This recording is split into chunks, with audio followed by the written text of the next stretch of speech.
नमस्कार, स्वागत है आपका बातों बातों में। आज हमारे साथ हैं जनता दल यूनाइटेड के राष्ट्रीय अध्यक्ष शरद यादव साहब। इनसे बात करेंगे और जानेंगे कि इनकी आगे की प्लानिंग क्या है और यहां तक कि इनके सफर के बारे में ये क्या सोचते हैं। शरद यादव साहब, स्वागत है आपका जी मीडिया में। सबसे पहले तो क्योंकि आप हमारे दर्शकों से और हमसे चुनाव में जीत के बाद पहली बार मिल रहे हैं, तो बहुत बहुत बधाई हो आपको। धन्यवाद। आप लोग चुनाव जीत गए, अब आगे की क्या प्लानिंग है? जो भी बातचीत अभी चली हुई तो वो पक्की और मुकम्मल नहीं है, तो मुकम्मल होगी तभी मीडिया में बताया जाएगा, लेकिन काफ़ी जगह हम सक्रिय हैं। तो अभी आप कोई पत्ते अपने खुलना नहीं चाह रहे? तो पक्का हो जाएगा तभी तो करेंगे ना, उसके पहले तो ठीक नहीं है ना। तो अगर हम बोले प्लानिंग की बात करें तो कोई प्लानिंग नहीं है अभी पार्टी के आगे के लिए फिलहाल? क्यों नहीं है जी, तो क्या प्लानिंग है पार्टी की? और आपकी? प्लानिंग है तो उसके बारे में जो चीज़ें मैच्योर होंगी, जो ठीक होंगी, दुरुस्त हो जाएंगी, पक्की हो जाएगी तभी बताएंगे ना। शरद यादव साहब, एक जो पार्टी सिंबल है, इसको लेके पार्टी में काफी बात हुई कि कहीं ना कहीं पार्टी सिंबल की वजह से कुछ नुकसान उठाना पड़ा चुनाव में। तो ये क्या पूरा मामला है और इस पर अभी आगे का क्या फ्यूचर कोर्स ऑफ एक्शन क्या है?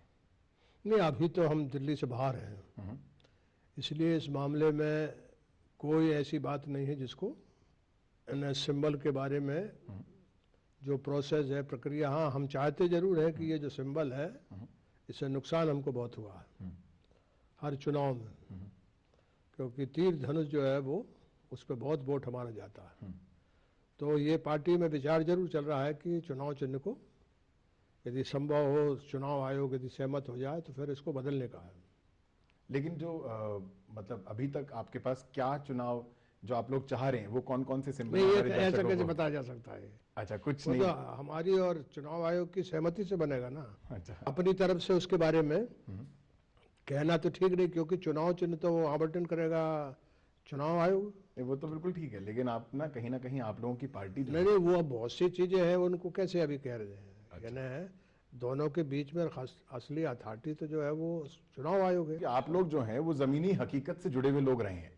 आप लोग जो हैं हमेशा से जो ग्रासरूट पे।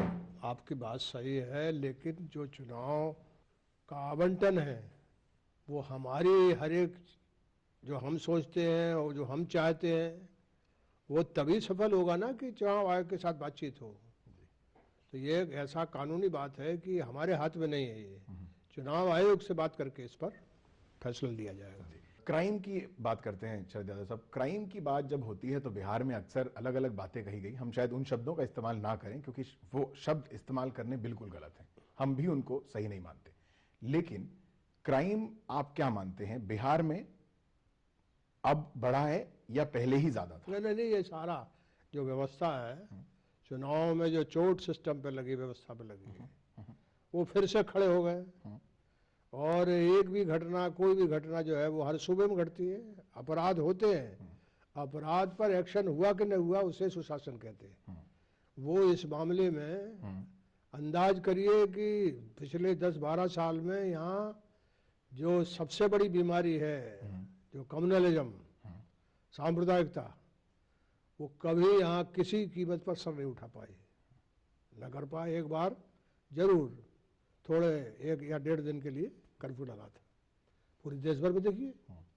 और यहाँ जो है वो एक तरह से कहीं ना कहीं से मीडिया में एक सेक्शन है जो हर एक अपराध, तो दुनिया जब तक रहेगी तब तक अपराध होंगे, अपराध पर कानून के शिकंजे में आदमी को लिया कि नहीं लिया, वो सबसे ज्यादा फास्ट यदि कोई सूबा है तो वो बिहार है और नीतीश कुमार है।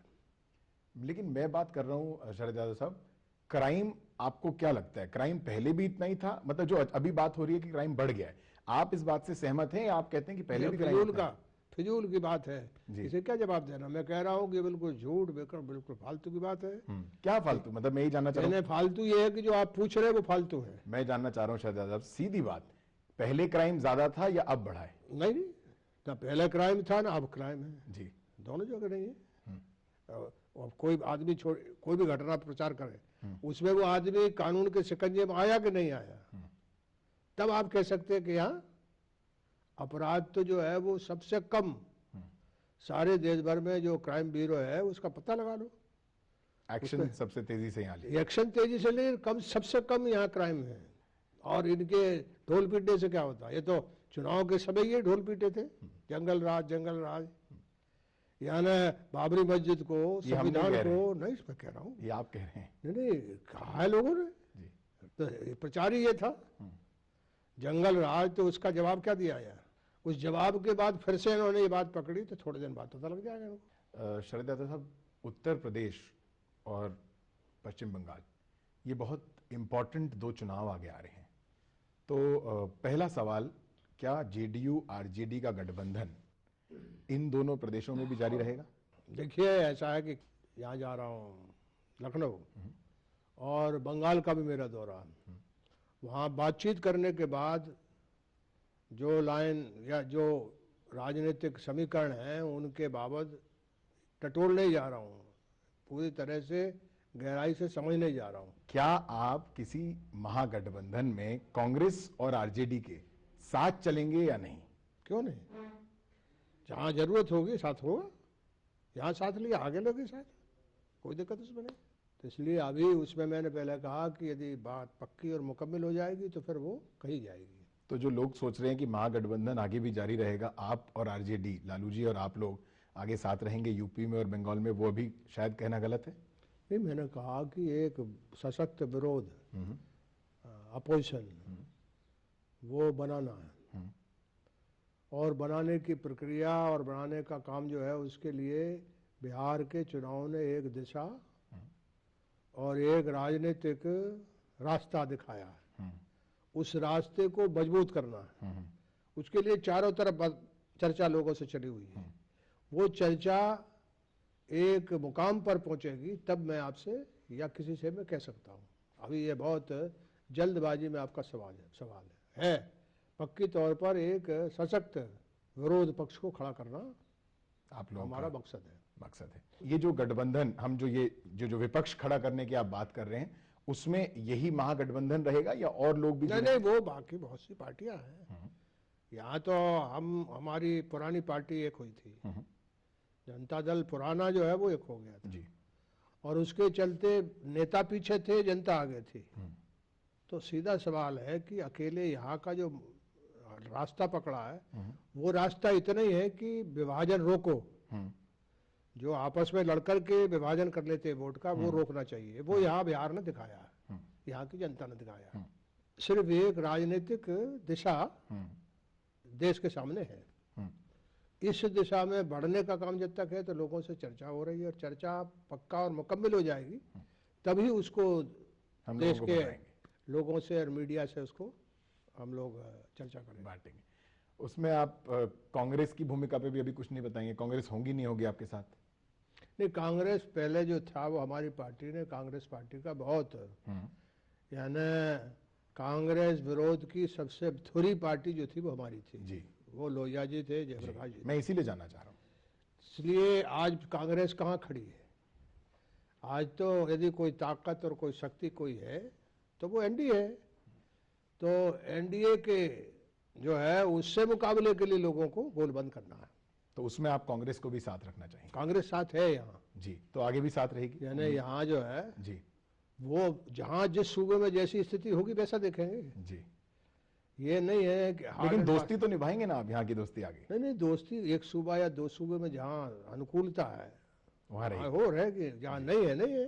क्योंकि कांग्रेस में लोग राहुल गांधी को पीएम देखते हैं, महागठबंधन के पीएम तो नीतीश कुमार है। नहीं, ये कौन सी बात अभी है? जी। उनकी पार्टी है, वो क्या देख रहा है हम इस पर नहीं कहते हैं। हम इतना जरूर कह सकते हैं कि हम लोग इस काम में लगे हैं जो आपने पूछा। जी। लेकिन अभी देश की जरूरत जो है उसको, और जब सारा गोलबंदी हो जाएगी इसके बाद तय हो जाएगा कि किसके अगुवाई में चीजों को ले जाना। आरजेडी और जेडीयू का आपका जो गठबंधन है, अब लोग बार बार कयास लगाते हैं कि ये कब तक चलेगा। कुछ लोग बोलते हैं नीतीश कुमार जी कंफर्टेबल नहीं है बहुत ज्यादा इस पोस्चर में। ये कह रहे थे गठबंधन नहीं होगा, जी। हुआ। ये कह रहे थे कि सीटों का बंटवारा नहीं होगा, हुआ। ये कह रहे थे कि एक साथ कैंपेन नहीं कर रहे हैं ये लोग, हुआ। जो आप पूछ रहे हो, आप तो उन्हीं लोगों, वही लोग पूछ रहे हैं ये। तो आपका कहने का मतलब है कि मैंने गठबंधन इनके पास कुछ बचा नहीं, अब ये बचा है। इसलिए जो आरजेडी और जेडीयू एक ही, जो जनता दल था उसके, उस फैमिली के लोग, उस परिवार के लोग, इसलिए इनके बीच में जब युद्ध के मैदान में एकता हो गई तो सरकार के चलाने में कौन सी दिक्कत है, वो एकता कायम और मुकम्मल रहेगी। बीजेपी और जेडीयू के गठबंधन की कोई संभावना नहीं है, मतलब ये तो अजीब सवाल है, इसका क्या जवाब नहीं, दें? लोग इसके बारे में बात करने लगे हैं, इसलिए मैं बोल रहा हूँ। नहीं, वो गलत सोच रहे हैं। अच्छा। गठबंधन ये है, यही रहेगा, यही रहेगा, बीजेपी के साथ वापस जाना कोई बिल्कुल सवाल ही नहीं है। कोई सवाल नहीं कि भारतीय जनता पार्टी के साथ। तो अभी समय एक छोटे से ब्रेक का, ब्रेक के बाद बात करेंगे शरद यादव साहब से और जानेंगे बिहार की कुछ और राजनीतिक सरगर्मी। जेडीयू में अभी तक सेकंड इन कमांड कि आप किसको देखते हैं सेकंड इन कमांड की तरह? पार्टी में जो है वो 1 2 3 4 5 नहीं 10 तक है। लेकिन कौन है सेकंड, मतलब अगर हम बोले, जरूरी है कि बताओ उनका, एक का नाम कैसे ले देंगे? चलिए 5 का नाम ले दीजिए। 5 का भी क्यों लेंगे? तो आप किसी का नाम नहीं लेना चाहते? ना,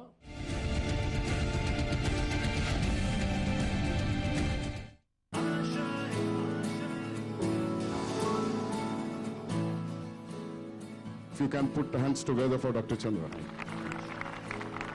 एक लगन, हार्ड वर्क, बिना एक्सपेक्टेशन के एक लेगेसी क्रिएट कर Absolutely, सकता है। जी। आप जब एक्सपेक्टेशन रखते हैं ना, उसका अंतर, उसका स्कोप आप कम करते हैं। कबीर का एक दोहा है, आए जब संसार में जग हंसा हम रोए, ऐसी करनी कर चलो तुम हंसो जग रोए। Doctor Subhash Chandra show.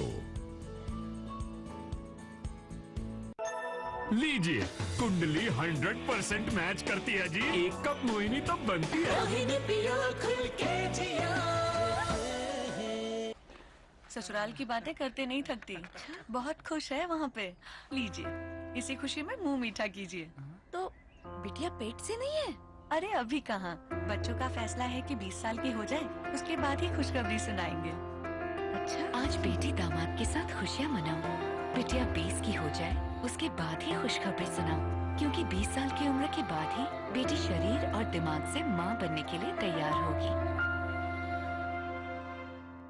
Petroleum पदार्थ सीमित हैं और जल्द ही खत्म हो जाने वाले हैं, इसीलिए इन दुर्लभ पदार्थ को बचाना जरूरी है। एलपीजी बचाने के लिए प्रेशर कुकर का इस्तेमाल करें। पीसीआरए द्वारा बताए गए साधारण टिप्स अपनाइए। आइए दोस्तों, हम ईंधन बचाएं और देश की प्रगति में हाथ बटाएं। पीसीआरए का एंड्रॉइड ऐप डाउनलोड करें और एलपीजी बचत के उपाय जानें।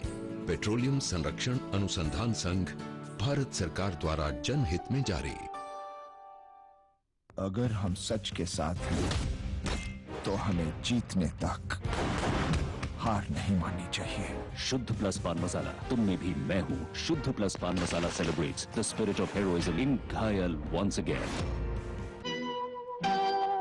शून्य हो या संसार का पहला गणतंत्र, बुद्ध का ज्ञान हो या महावीर का मंत्र, पहले सम्राट से पहले राष्ट्रपति तक, बिहार ने इतिहास में बहुत कुछ जोड़ा। आइए देख लें इसका आतिथ्य भी थोड़ा।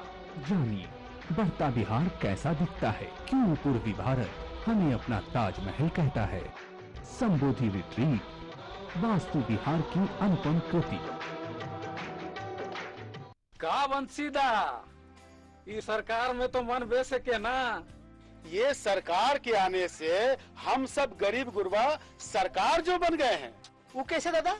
अरे भाई, हम और हमारे जैसे गांव देहात के लोग अपनी योजना बना सकते हैं और सरकार से मनवा भी सकते हैं।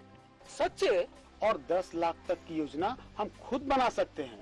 योजना बनाओ अभियान 29 दिसंबर से प्रारंभ हुआ है और 15 फरवरी तक चलेगा। गांव-गांव में होंगी बैठकें। आप भी पंचायत भवन आए, योजना बनाएं और विकास में अपनी भागीदारी निभाएं। बिजली, पानी, सड़क, स्वास्थ्य, अब फिक्र कर कौन बात, जब राज कर मुखिया है साथ।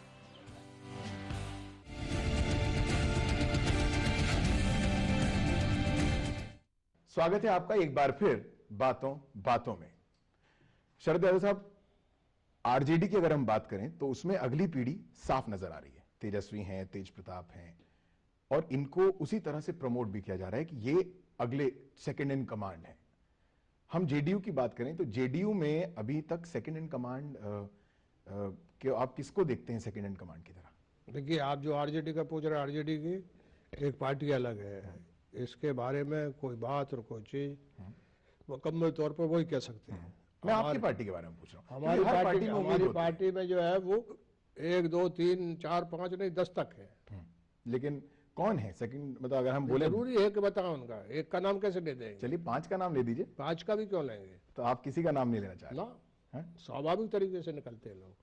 क्योंकि देखिए मांझी टेस्ट जो आपका था, आप लोगों ने मांझी जी पे इस तरह से सोचा था कि वो सेकंड इन कमांड है या वो इस तरह करेंगे, लेकिन वो कहीं ना कहीं उस तरह से नहीं रहा जो आप लोगों ने सोचा था। वो बात बीत गई, उस फालतू बात पे क्यों बहस करना?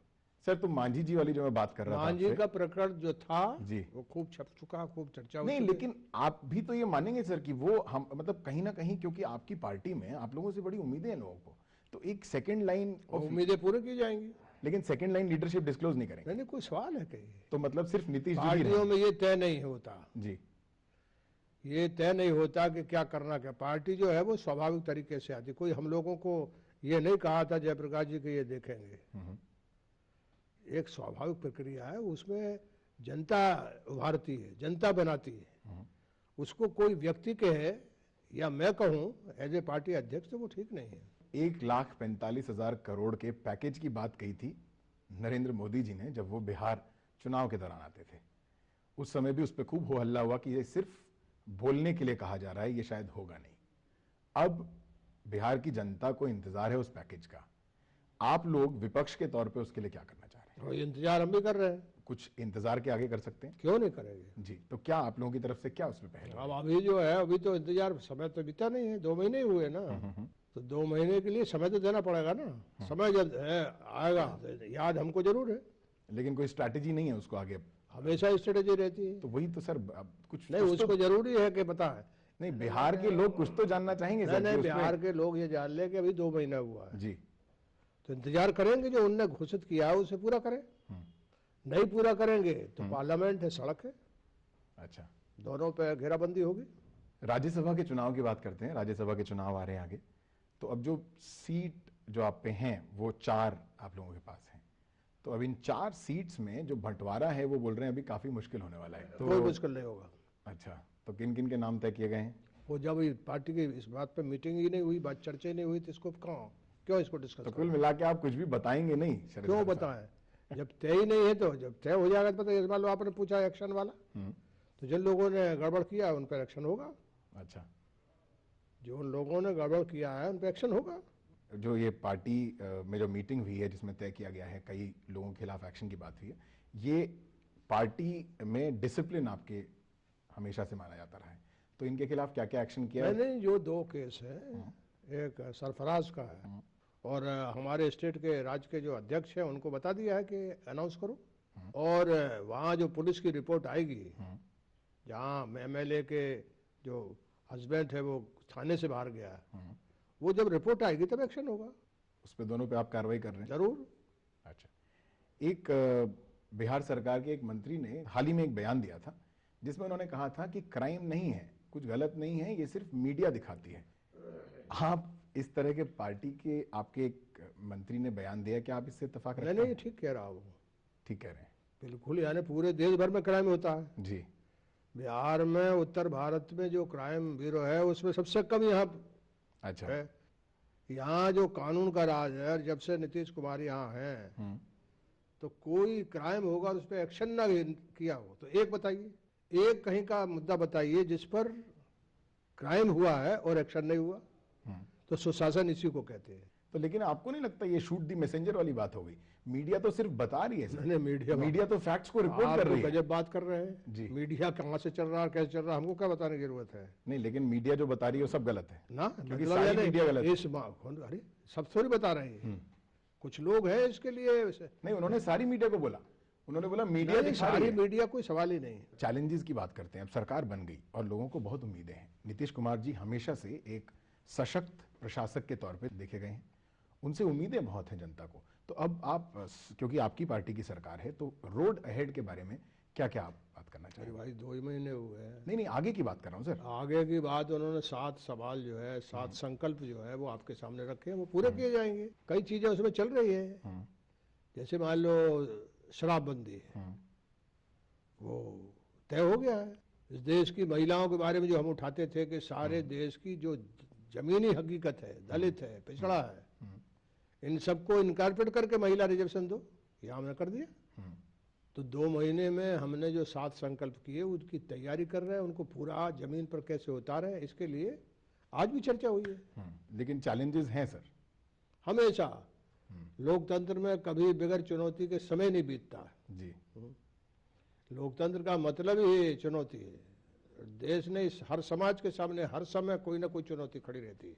शरद यादव साहब, केंद्र सरकार में आप एनडीए का हिस्सा रहे हैं, अब आप एनडीए के साथ नहीं हैं। सबसे पहले तो सबसे बड़ा कारण क्या रहा ये अलग होने का? वो तो बीत गई बात, लेकिन जो सरकार बनी है उसने देश के अंदर वादे किए हैं। करार, वादे का मतलब करार है। 5 साल में वो क्या करेंगे। एक बड़ा करार तो उनका ये कि 2 करोड़ लोगों को हर बरस पर रोजगार देंगे। रोजगार का मतलब है जो दिहाड़ी है और जो इंतजाम करने वाले पढ़े लिखे बच्चे हैं, इन सबके रोजगार की बात है। आज तक उसमें कुछ नहीं है। हर खेत को पानी देंगे, कहाँ योजना है। उन्होंने कहा था कि हम महंगाई घटाएंगे। ऐसी महंगाई तो कभी देखी नहीं। दाल इतनी महंगी धरती में कहीं नहीं बिकी, इस देश की छोड़ दी। तो कोई भी सिवाय चारों तरफ भाषण के और अपनी पीठ थपथपाने के और जुमलेबाजी करने के सिवा और क्या कर रहे हैं। शरद यादव साहब, लेकिन ये तो बड़ी अजीब बात हो गई। हम उस सरकार पे आरोप लगा रहे हैं महंगाई बढ़ाने का। अभी हाल ही में आपकी यहाँ की सरकार ने पेट्रोल पे वैट बढ़ा दिया, खाने पीने की चीजों पे वैट बढ़ा दिया, फिर ये कैसे जस्टिफाई कर सकते हैं? कहाँ से कहाँ आ गए? नहीं, महंगाई तो सर दोनों तरफ से बढ़ रही है ना। सुनिए ना, महंगाई जो है वो एक बड़ा सवाल है जी। यहाँ तो जो वादे हैं वो कोई किसी हवा में तो नहीं पूरे होंगे। जब एक बड़ा फैसला किया हमने शराबबंदी का, जोखिम उठाए तो थोड़े बहुत, और जैसे वैट है किसके ऊपर है, वो आपके और दूसरी चीजों पे लगा, वो तो बहुत संपन्न लोग, पेट्रोल पे, खाने पीने की चीजों पे। खाने पीने कौन सी चीजों पे लगा है? वो जो जिनकी बड़ी बिक्री होती है, बड़ा टर्नओवर है, उनके ऊपर है। अच्छा, लेकिन पेट्रोल डीजल तो हर कोई इस्तेमाल करता है। जितना भारत सरकार ने ये जो पैकेज वाटर होता है ना, उससे भी सस्ता बिकना चाहिए पेट्रोल। यहाँ तो जरूरत है इसलिए लोगों ने लगाया जी। वो तो वहाँ जरूरत नहीं, वो तो घाटे को पूरा करने के लिए लगा रहे। अच्छा, तो यहाँ का जो है वो तो जो वादे साथ किए गए हैं वो तो बगैर पैसे के नहीं होंगे ना, इसलिए लगाया। हम लोग ऐसा नहीं कह रहे, और लोगों के बीच में जाके बताएंगे। जो बाकी यहाँ की जो महंगाई है वो आप लोग कुछ कम करने के लिए कुछ सरकार करेगी? जो बाकी महंगाई बढ़ चुकी है जिसमें सरकार कुछ कर सकती हो? देखिए, यहाँ सब्जी, यहाँ हर तरह खाने पीने की चीजें, आप कहीं रिमोट में चले जाइए, वो देश की वनस्पति, यहाँ मैं अभी रिमोट इलाके से आ रहा हूँ, बढ़िया से बढ़िया सब्जी बहुत आसानी से। तो यहाँ तो महंगाई घटाने का हमारे द्वारा नहीं, अपने आप प्रकृति ने ऐसा बनाया है सूबे को, खाने पीने की चीज के मामले में यहाँ अपने आप ठीक दुरुस्त चीजें होती हैं। तो आपका कहना है कि वैसे ही यहाँ है, महंगाई नहीं है ज्यादा? जैसे बैठ है, 1-2 चीजों का नाम लिया आपने, वो तो हमको अपने किए हुए वादों को पूरा करने के लिए करना। भारत सरकार करे ना। भारत सरकार जो है वो कितना पेट्रोल पे इतने बड़े पैमाने पर दाम 1/4 घट गया, तब भी उसी में से पैसा निकाल रही है। फिर क्या है बाजार में, क्या है स्थिति, रुपए की क्या हालत है, एक्सपोर्ट की क्या हालत है, उद्योग उत्पादन की क्या हालत है।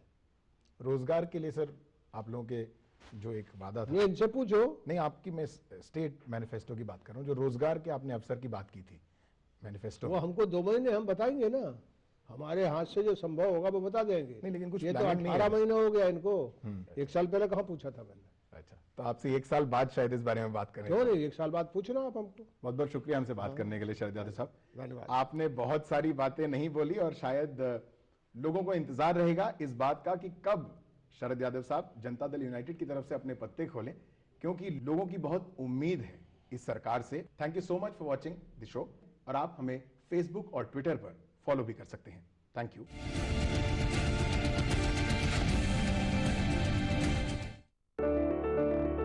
उम्मीदों